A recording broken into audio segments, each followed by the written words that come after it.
सिस्नु हो है। आज चाहिँ सिस्नु पकाउने भनेको। अब त्यो पोल्छ भनेर यहाँ पुनिउले गरेको पिठो हालेर यहाँ हल्का गरेर यसलाई राम्रोसँग पखालेर पकाउने हो आज। कस्तो हुन्छ यसले एकदम धेरै फाइदा गर्छ खानालाई। सबैजनाले खानु होला। यो धेरै राम्रो चिज हो। हामीले ऊ पर गएर खोजेर ल्याएको। यहाँ त्यति धेरै पाइँदैन। पाहाडतिर चाहिँ पाइन्छ मजाले।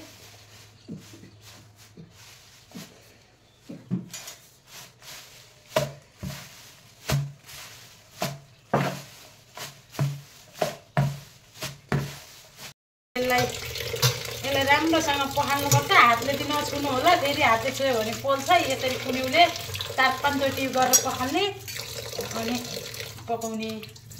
यस्तो बिजोक हुने पखाल्नुलाई। माटो निस्केको निस्केछ। कतिचोटि पखालिसकेँ। अब चाहिँ भयो होला। अब चाहिँ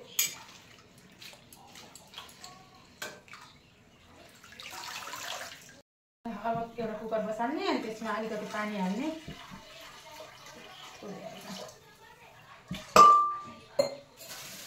पानी हालेर अनि मकैको पिठो हाल्ने। अनि यसलाई उम्लिएपछि बल्ल सिस्नु हाल्ने।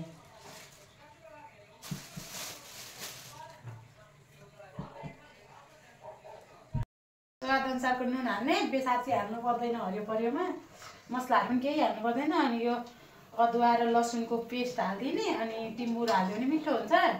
टिमुर पिसेर हालिदिएको। अनि टमाटर हालिदिने।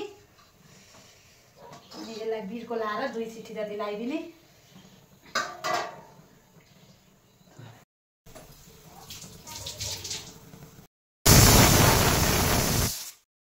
यो सिटी लगाइसक्यो। यसलाई अब मजाले हुने।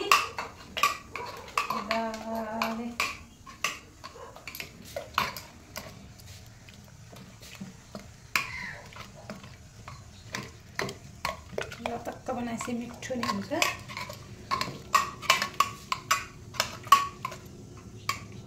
प्यान बसालेर झान्ने।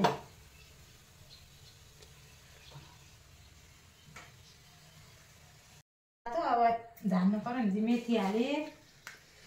जिरा पनि हालिदिने। अनि लसुन मिठो पनि हालेर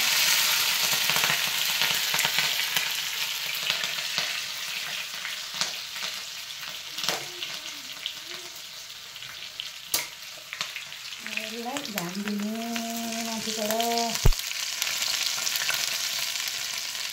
मिठो हुन्छ खतरा।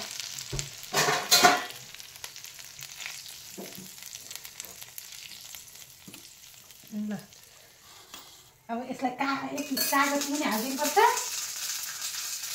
हो कागज निकालेर हालिदिने। कस्तो भयो भनिदिनु है। By by.